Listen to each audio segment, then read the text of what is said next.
जंगल का रक्षक।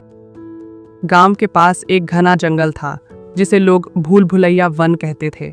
यह जंगल अपनी रहस्यमय कहानियों के लिए मशहूर था। कहते हैं कि जो भी उस जंगल में गया वह वापस नहीं लौटा। गांव के बुजुर्गों का मानना था कि जंगल की रक्षा एक प्राचीन आत्मा करती है, लेकिन लालच ने गांव वालों को बदल दिया।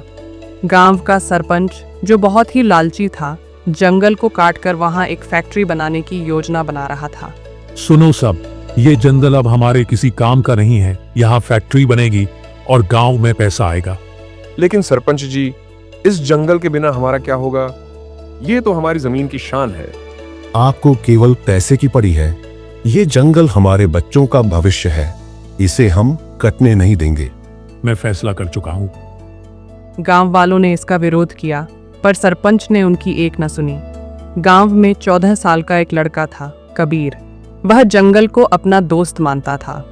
उसने वहां के पेड़ों, नदियों और पक्षियों के साथ खेलते हुए अपना बचपन बिताया था।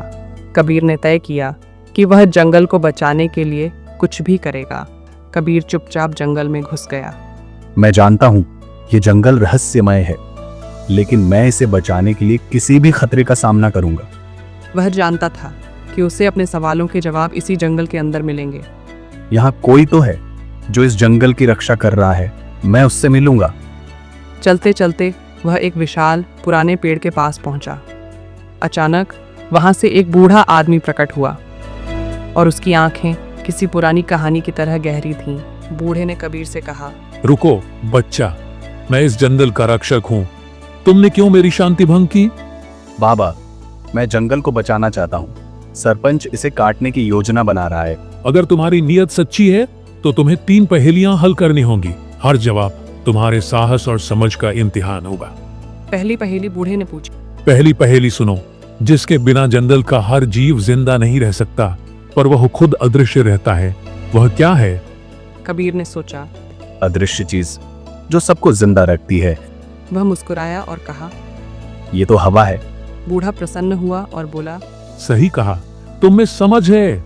अब अगली पहेली के लिए तैयार हो जाओ। दूसरी पहेली। मैं खड़ा हूँ लेकिन चल नहीं सकता, मुझसे सबको जीवन मिलता है, मैं क्या हूँ? कबीर ने अपने चारों ओर देखा। वह पेड़ों की ओर इशारा करते हुए बोला, खड़ा और जीवन देने वाला, ये तो पेड़ है। बूढ़ा फिर मुस्कुराया और कहा, बहुत अच्छा। अब आखिरी पहेली सबसे कठिन होगी, सुनो ध्यान से। तीसरी पहेली। बूढ़े ने कहा, मैं अमर हूँ, पर मुझे समय समय पर बदलना पड़ता है। मेरे बिना इस पृथ्वी पर कुछ भी संभव नहीं, मैं क्या हूँ? कबीर सोच में पड़ गया। यह सवाल वाकई कठिन था। उसने चारों ओर देखा, जंगल, नदियां, जानवर। फिर उसने जवाब दिया, अमर और बदलने वाला, ये तो प्रकृति है। बूढ़ा बहुत खुश हुआ और बोला, तुमने सही जवाब दिया। अब मैं तुम्हें जंगल की आत्मा का हिस्सा बनाता हूँ। अब तुम इस जंगल के रक्षक हो। जाओ, लोगों को समझाओ। तब बूढ़े ने अपनी शक्तियों का उपयोग करके कबीर को जंगल की आत्मा का हिस्सा बना दिया। अब कबीर में एक अद्भुत शक्ति थी। वह गांव लौटकर लोगों को समझाने लगा कि जंगल का महत्व क्या है। गांव वालों, ये जंगल हमारा घर है। इसे काटोगे तो नदियां सूख जाएंगी, मिट्टी बंजर हो जाएगी। हमें इसे बचाना होगा। उसने उन्हें बताया कि जंगल केवल पेड़ों का समूह नहीं, बल्कि उनके जीवन का आधार है।